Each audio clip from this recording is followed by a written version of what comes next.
Juillet 2010, le glacier devient danger. Tête rousse, une dizaine d'hectares, en apparence une grosse plaque de neige, mais en dessous, une poche remplie d'eau, juste au-dessus du village de Saint-Gervais. On l'a appris officiellement aujourd'hui, ce glacier à 3500 mètres d'altitude est une nouvelle fois une bombe à retardement. Les chercheurs et ingénieurs sont formels. Il y a sous le glacier une ou plusieurs cavités où de l'eau s'accumule dangereusement. On parle de plus de 65 000 mètres cubes, soit plus de 20 piscines olympiques. En 1892, le même cas de figure avait entraîné une catastrophe. En à peine une demi-heure, une vague de 30 mètres de haut avait détruit une partie de la vallée. Il y avait eu environ 200 morts à l'époque. Et aujourd'hui, il y a des gens qui habitent dessous, il y a des gens qui viennent faire le Mont Blanc, il y a des gens qui passent dans ce secteur-là. Donc on doit vraiment faire quelque chose. Depuis, 2 fois par mois, les chercheurs du CNRS se rendent sur place, relever les balises, mesurer les mouvements du glacier, pour l'étudier, l'aménager. Il y a effectivement des choses qui participent à la sécurité des gens, à prévoir s'il y a un événement, à pouvoir avertir les gens que c'est dangereux, comme le filet qui empêche les gens de passer ou le fusible en aval qui permet de déclencher des sirènes dans la vallée. Puis après, il y a notre réseau de surveillance. Un fusible pour déclencher l'alarme si jamais la poche venait à céder, la vague a déferlé sur la vallée. Et puis ces sondes et leurs données envoyées toutes les 6 heures à Grenoble. Voilà, donc au bout, il y a la sonde. 90 mètres plus loin.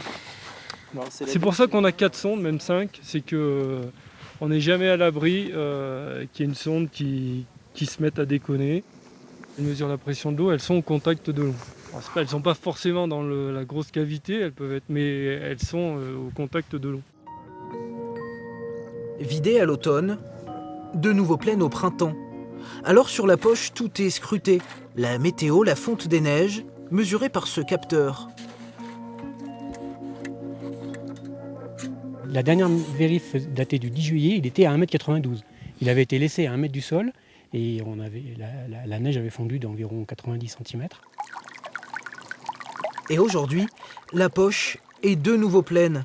Sous pression, l'eau s'évacue déjà un peu du glacier. 92. Parce que sur le plan, moi j'ai 80 et 81. Entre ces filets, sous ces balises, la cavité. 70 mètres d'eau froide, une voûte de glace qui ne cesse de bouger. Tête rousse, un danger même en surface. Ici, sur la voie normale du Mont Blanc, des dizaines d'alpinistes passent tous les jours. Quand la cavité s'est remplie l'année dernière, on a vu que la surface du glacier avait des vitesses verticales, c'est-à-dire que ça poussait vers le haut.